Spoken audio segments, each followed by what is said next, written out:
You're working harder than ever. Longer hours, more effort. But somehow, you're not getting richer. So, where is all the money going? Welcome to The Thinking Economist. The economy is growing. Businesses are earning record profits. Total wealth is increasing every single year. Economies around the world generate tens of trillions of dollars annually. Global wealth has more than doubled over the past few decades. So why? Doesn't any of it feel like it's reaching you? Here's what most people never get told. Money in an economy does not spread evenly. When new wealth is created, it flows through the system. But some groups capture a far larger share than others. Think of it like a river. Water flows downhill. But if someone builds a dam upstream, very little reaches the people downstream. That dam? That's the structure of our economic system. A large portion of new money flows directly to business owners and investors. When a company grows, the profits go to shareholders, not workers. Take any large corporation as an example. When profits skyrocket, major shareholders see their wealth multiply. Meanwhile, warehouse and factory workers earn a fixed hourly wage, with no share of those record profits whatsoever. The company won, the owners won, the workers, they got a paycheck. Over time, this creates something called wealth concentration. The more assets someone already owns, the more they earn. And that gap doesn't close on its own. It widens, year after year.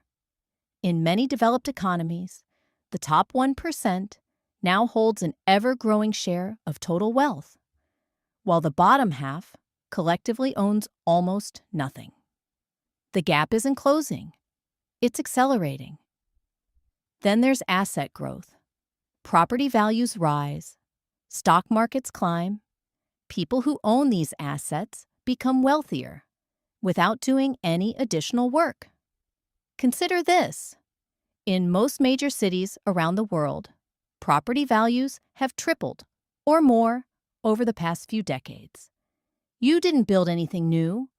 You didn't work harder. The asset just grew. Now imagine owning not one property, but 10 or 100. Meanwhile, those without assets are left depending entirely on their wages, which barely keep up with inflation. In many countries, real wages, meaning what your salary actually buys you, have barely moved in a generation. In countries like the United States, this pattern is impossible to ignore. A small percentage of the population holds the vast majority of total wealth. But this isn't unique to America. Across the UK, Australia, and other developed economies, the story is remarkably similar.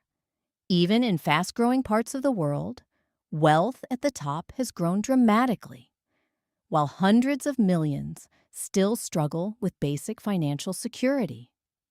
This isn't an accident. It's a structural feature of how money moves through the system. And here's something most people overlook. The tax system often makes this worse. In most countries, income from labor, your salary, is taxed at a higher rate than income from assets.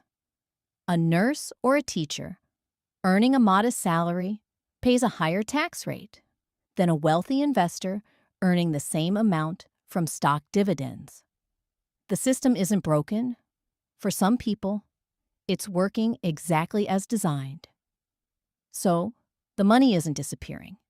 It's being redistributed, just upward, toward those who already have more. That's why millions of people feel left behind, even in a booming economy. It's not that you're not working hard enough. It's that hard work alone was never the full equation.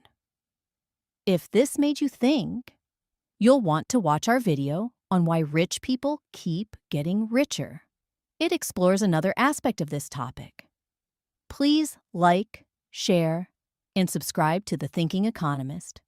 And feel free to reach out in the comments section for questions, feedback, or topic suggestions. Till next time.